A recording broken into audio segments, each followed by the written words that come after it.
Hi, I'm Joe Spina, and welcome to the Joe Show, where truth is our mission, rally our realm, said as we see it, and frankly, as well.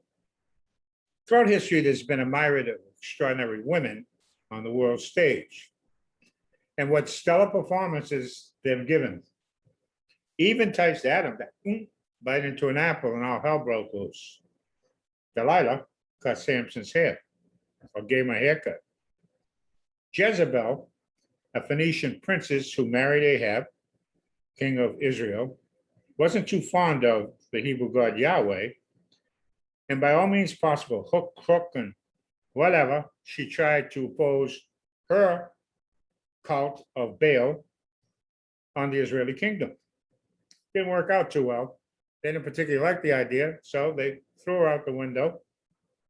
And while her corpse was rotting, a bunch of dogs ran over and had lunch, as was prophesied by the prophet Elijah. Interestingly, Jezebel was the aunt of Queen Dido, who founded Carthage in present-day Tunisia, North Africa. Now, Dido was a very clever and enterprising young woman, let me tell you, clever enough to understand that her brother, Pygmalion, autocratic at that, had killed her husband. She figured she was next, so she took a fast run and created her own, established her own kingdom or queendom, however you want to call it, in the city of Carthage, which, by the way, was prosperous and also a powerhouse that challenged Rome in the Great Punic Wars. Hannibal, the elephants going across the Alps. That was Dido. In fact, if you read Virgil's Aeneid, Dido gave comfort and direction to Aeneas, who was the Trojan, defeated Trojan, who was traveling around trying to figure out where to establish a colony, because he had to take a hike from after the Greeks bearing gifts, the Trojan horse and all, blew out Troy. And allegedly, she told him to go up to Italy, where he established Rome. And the irony of it all is that Rome ultimately ended up giving payback to the Greeks who had wiped out Troy. So it's a fascinating story. In any case, there was another North African queen of note, otherwise known as Cleopatra. Now, she was queen of Egypt, but she herself was not Egyptian. She was, in fact, Macedonian. Macedonia was Alexander the Great, was a Macedonian. And one of his generals, Ptolemy, which was direct ancestor of Cleopatra, took over all that was Alexander the Great upon Alexander the Great's early demise and established the reign of what they call the Ptolemaic pharaohs in the Egyptian kingdom. Interestingly, Cleopatra, who was not just a pretty face, she was a brilliant woman, who spoke, by the way, 12 languages, including Egyptian. She was the only Ptolemaic pharaoh that spoke Egyptian. Get this, she spoke 12 languages. But beyond that, she was an intellectual of high note. She was highly educated and understood mathematics, philosophy, oratory, astronomy.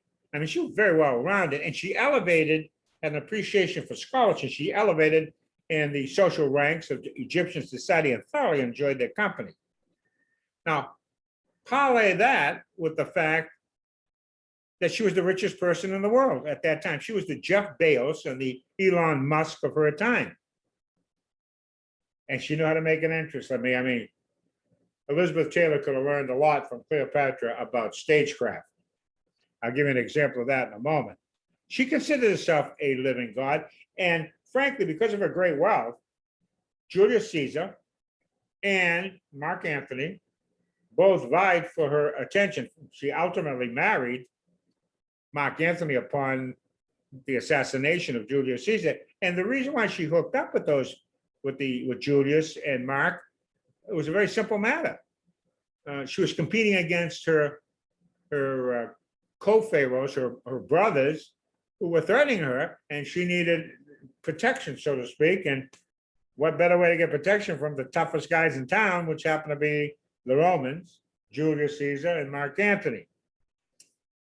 Now, a little bit of theater, give you an idea of how great she was in making an entrance. In 1441 BC, she got to meet Mark Antony. She was summoned to meet the Roman triumvirate in Tharsis. Now, Tharsis is an ancient city in Turkey. Now, listen how she got there. Now, she's gone from Egypt across the Mediterranean to Turkey in a golden barge adorned with purple sails, rowed by oars made of silver, and she made herself look like the goddess Aphrodite and sat on a bench beneath a gilded canopy while her attendants, dressed as cupids, fanned her and burned sweet-smelling incense. Anthony got one look at that, and that was the end of it. He was enchanted immediately. In fact, Anthony considered himself the embodiment of the Greek god Dionysus. So, goes to show you, gotta know how to make an entrance in foreign statecraft. I wish someone in the White House would let folks know that cookies just don't cut it. The most powerful woman in the Byzantine history, and understand this, Byzantium is nothing more than the extension of the Roman Empire in the east. Rome in the west fell to the Ostrogoths, Visigoths, Huns, whomever, around 476. But the Roman Empire in the east persisted until the age of exploration. 1453 was when the Ottoman Turks came over, and that was the end of the Byzantine Empire. But in the meantime, Rome persisted for another 1,000 years. Constantine had divided the empire into two sectors because it was getting unruly and too difficult to operate as one. But in any case, the most powerful woman in Byzantine history, in that whole additional 1,000 years of Roman history or Byzantine history, Eastern Rome, was Theodora, who was an actress, a young girl, gorgeous thing, and a prostitute. And Justinian absolutely fell in love with her. And they got married. But not only was she an actress, and she became, in fact, they had to change the laws in order for her to marry into Byzantine aristocracy. Think of Eva Peron in modern history. In any case, she was extremely intelligent, had great political acumen. She promoted religious and social policies that favored her interests. And because of her superior intellect and her deft handling of foreign affairs, many contemporaneously argued that she actually ruled Byzantium rather than Justinian, which very likely may have been the case. In the subcontinent, there was a queen called Rani Durgavati, I believe is the way you say it. She was an Indian queen of, get this one, Gondwana, which I had never heard of. In any case, she had a very prosperous kingdom and was doing quite well when, and she was Hindu, by the way, when the powerful Muslim outsiders on the periphery of India were trying to come in and take over her territory because, it was like a golden goose. So she didn't like the idea. So she fought them tooth and nail. And what's interesting about her is that she, at that time, she was pre-Joan of Arc. Well, actually, she wasn't pre-Joan of Arc. She was post-Joan of Arc historically in the timeline, but similar. She was a warrior.